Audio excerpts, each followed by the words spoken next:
Greetings, Chromatic Warriors! I'm here with the Uncle Adam at Tabletop Minions HQ. A couple of days ago, we had our first game of Trench Crusade in, and maybe you've seen the accompanying video on his channel, but here, I'd like to talk a little bit about list building, because I see people asking about that, and one game in, but a lot of people are new to this, so we wanted to gather some of our first impressions. Uncle Adam, thanks for being here. Absolutely, thanks for having me. My pleasure. Thanks for coming over to the channel. So you have ducats or ducats. I think it's ducats. Say it different every. I don't know. I don't know either. I think it's ducats. Yeah. Those are your points, and if you're playing a one-off game, you're spending 900 plus 8 glory points. If you're starting a campaign, you're starting with 700 ducats. But glory points are like another form of currency. Yes. But you can only get it from doing special deeds and stuff like that. So when you first start off in a campaign play, you don't have any of those cool glory points, which means you can't spend it on the cool stuff like machine guns and certain weapons and all that kind of jazz. Only in the field of battle may someone seek glory. Yeah, absolutely. That's how I've been doing it. Can't go to college for glory on the battlefield. No. But yeah, that's how you're buying things. So now you've chosen an army list. I have the Heretic Legion, and Uncle Adam, you're starting off with the Trench Pilgrims. Yep. Yeah. So what am I trying to do here? There are a variety of it's a good thing I can edit this myself. So I think before you build a list, start looking at the scenarios, because then you're going to see like, okay, maximum killing capacity is not always the direction one should go in. Yeah, no, I agree. I did not, frankly, look enough at the scenarios, and I probably should have to some degree, but the thing that I like about the list building in this, personally, is that it is a little bit simpler.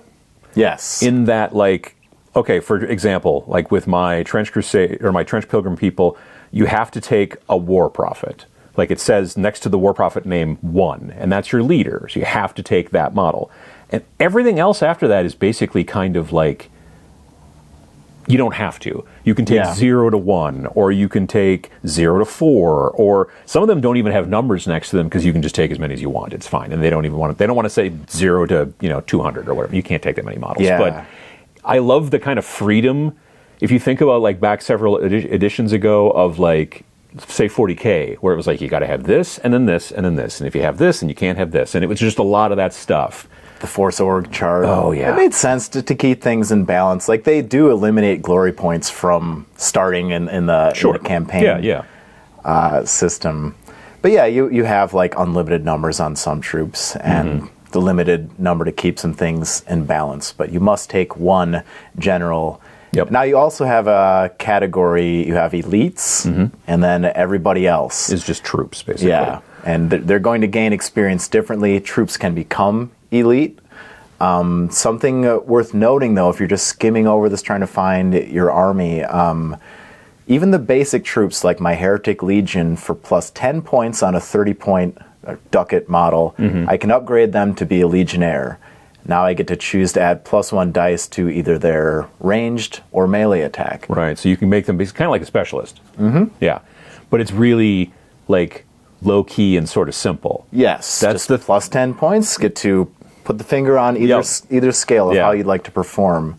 Now keep in mind, when you're arming your troops, potentially as the actions work in Trench Crusade, if I'm armed with an assault weapon, I can move, shoot, and then charge. Dash, and then charge. Right, yeah, You can perform every single action available to you once in Trench Crusade. If you have an assault weapon. Yes. But if you have a regular range weapon, you can't charge and shoot in the same turn. So that's also something to keep in mind. But you can, if you're lucky, move, dash, and charge. But dash is risky. And that will end all activation, failing to... We were talking about that in the other video. But you're looking for a 7 to succeed. So just keep that in mind, that you can perform every action. Some of the equipment may limit you. And when you're arming your guy, you're like, all right, I got a knife and a bolt-action rifle. they might suck in hand-to-hand. Yeah. Like, I can see it as the campaign play goes on. You add more ducats to your list. You arm everybody with a pistol, a knife, and a bolt-action rifle. See, and in that situation, they can't use, like, so the bolt-action rifle being a two-handed weapon, like, that's why with my guys I put a bayonet on there. Yeah. So they can use that in melee, but they don't have to. It's not a situation if you've got to, because you can have like two one-handed weapons, but if you have a two-handed weapon, then you can't necessarily have a one-handed weapon along with it as easily. And it's, Yeah. And then there's like, if you're strong, a two-handed weapon can act like a one-handed weapon, so you could have an offhand weapon as well. There's all kinds of little things that you kind of have to pay attention to when you're doing it, but it's not so railroaded into this is the way this model has to be. You know what I mean? Except for some of them. The Anchorite Shrine doesn't get to change their loadout because they're like a big, huge robot. So. And that's a good point, though. The keywords now... You're used to playing war games. There are heavy weapons troops, and that usually come in a limited amount. Now, the keyword strong will allow you to use a heavy weapon like a normal weapon. Because normally, if the weapon has heavy on it... Keyword, yeah. Keyword heavy, you can't move and shoot in the same turn. And some assault weapons have heavy on them as well. So you better hope that your assaulting model has strong. See, that's so odd The double-handed mace is heavy, and you had it on your... Castigator, Confessor, or something? The Communicant. Yeah. Yeah, the Communicant has... I gave him your mini-boss guy. The Castigator. Castigator had a flail. Okay. But that was a one-handed flail. Okay, good. Yeah. But yeah, you can come up against that. So you're looking for the keyword strong in combination with the weapon quality heavy. So right. Just keep that in mind. Yeah. Hi there. Good and bad souls alike know the value of iconography in a crusade. Have you followed the links below? There are many discount codes, and you can also receive a real cool t-shirt. It might stop a bullet. It will not stop a bullet, but goetic spells remain up for debate. Please like and subscribe. Because I had a Trench Pilgrim that had a machine gun, which was heavy, so he basically just stood a lot and fired. And he can fire, when you're firing that machine gun, it shoots 3 times. It fires 3 different shots, but if I move, then I don't shoot anything. So you have to basically move to the next place you want to get into cover, and then shoot, and then move to the next place. You have to take that into consideration as well. Just shooting and potentially dashing. I love the dash part of it. Oh, yeah. It's like, maybe things go better for me. And in the Trench Pilgrim list for +5 points on one single dude, he can be strong. This brother lifts. So if I had, because with the list that I made, I only had, I was at 899 points out of 900 points. So if I had removed one thing, I could have made the guy with the regular Trench Pilgrim troop with the heavy machine gun, or the machine gun that has the heavy keyword. I could have also made him strong, and then he wouldn't have to stand in one place whenever he wants to shoot, which would be nice as well. Yeah. So it's I really like the customization and the freedom of the way that you can build your lists, and about all, I don't know. I know with like 10th edition 40K, they got to this point where they're like, you can take whatever you want within this particular squad. You could take this and this and this with certain limitations, but you didn't have to pay. You didn't get nickeled and dimed for every plasma pistol and every, that kind of stuff. Yeah, it was just have either this or that. And a lot of people, and a lot of people got like angry about not getting, kind of nickeled and dimed anymore. But I was like, well, it just makes it easier a little bit. But it's also an army game. Yeah. So when you're playing a thing where I've got 10 models, I want to get in the nitty gritty and be like, oh, I'm going to give this guy a gas mask and this guy, and that might help in some situation. But then, like we also talked about a little bit in the other video too, boys before toys. Like, is it more important to have more boots on the ground, or in my case, just bare feet in many situations? The Trench Pilgrims, for some reason, don't wear shoes, or at least the regular troops don't. Or is it better to have give them gas masks and this and that and stuff that might not really come into play in some situations, but in other situations, it's nice when they're there. They all have those hats which are called iron capriots. We couldn't. Oh, you remembered it? Yeah. So those basically stop them from getting extra blood markers put against them when they're shrapnel, and it stops them from they're not affected by fear.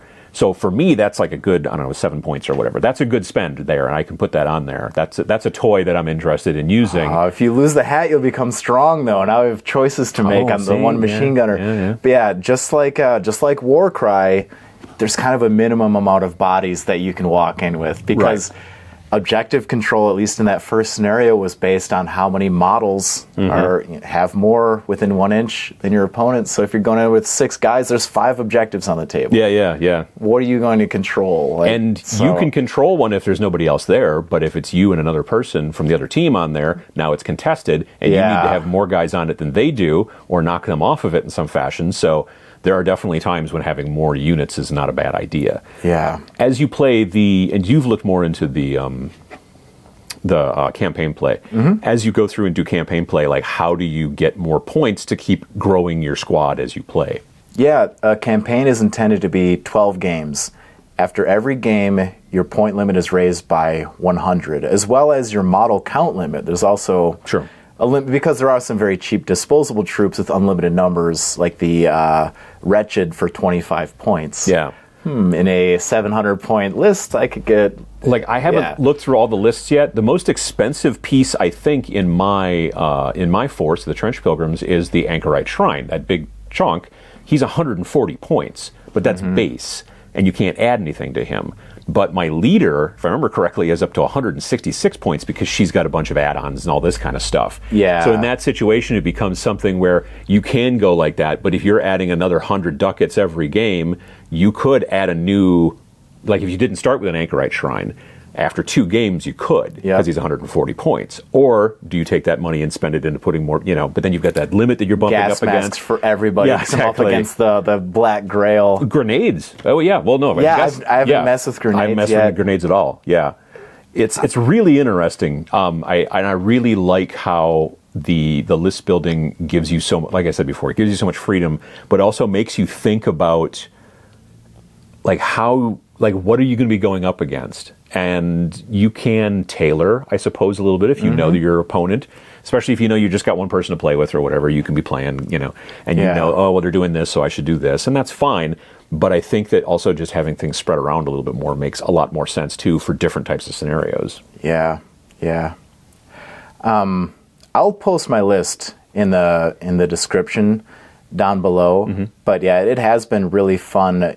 You're talking about that packaging of just like, here's 10 dudes. They can have either missile launchers, plasma guns, or baseball bats. Yeah. And in Trench Crusade, 100 points for that block. Yeah. It's like, clearly one of these is a little better. And in gaming, what makes wargaming fun and good is that mental connection and a deeper sense of a narrative. The more you're engaging with an activity, the deeper the story becomes. So when I'm equipping my models and building it out, now this feels like I've made Uncle Adam. I named every guy and I try to have each one with at least a little varied equipment so they're not completely identical. Yeah. When you go through and equip each person they become your people. You know what I mean? Like when you're just like, here's what you get if you decide to go with this force, you're like, okay, cool. And if it's a situation where you're like, oh, I get to go through and do this, and this guy's got this because of this or whatever, they become a lot more real to you, I guess is maybe the right term. Immersion? The movie Titanic comes to mind. We're focused on 2 particular people, yet thousands are murdered. That's a good point. That's true. Yeah. Because they have an identity, because their equipment. When What's-His-Face went under the water and didn't come back up, everyone was sad. But I'm like, what about all those other people that died? You know what I mean? Like kids and stuff. And like, it was just, I was listening to the last podcast on the left, and they're talking about that shipwreck. The Batavia? Yeah, at one point he's like, by the way, 44 people have been beheaded at this point. We don't know their names. Yeah, exactly, yeah. But anyway, creating deeper identity to create better wargaming. So you're here, you've watched this video, you're seeing 2 novices, figure out list building. I'll put my list will be below, but how are you going to begin your list? When I'm learning a game, start simply. Yeah. Take all of the basic items, arm your models simply, and take 1 or 2 X factors into that list. Figure out how the machine gun and the infiltrator work. Because each one of those loadouts is learning time.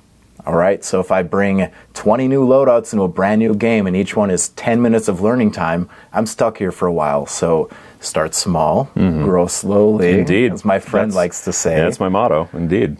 That is how I'd suggest you approach this and start at a lower level. I think, honestly, 400 points. it adds up quick. You get your leader, you end up dumping 200 points into him, and you should be able to afford 3 or 4 other troopers. And just, there are a lot of scenarios to pick from. We're still diving into those. Yeah. But yeah, this is a different video for someone who normally does painting tutorials, but this is what motivates my painting. You know, this game made me an artist, and art is the game now. I'm having a blast making these models and playing with my friend.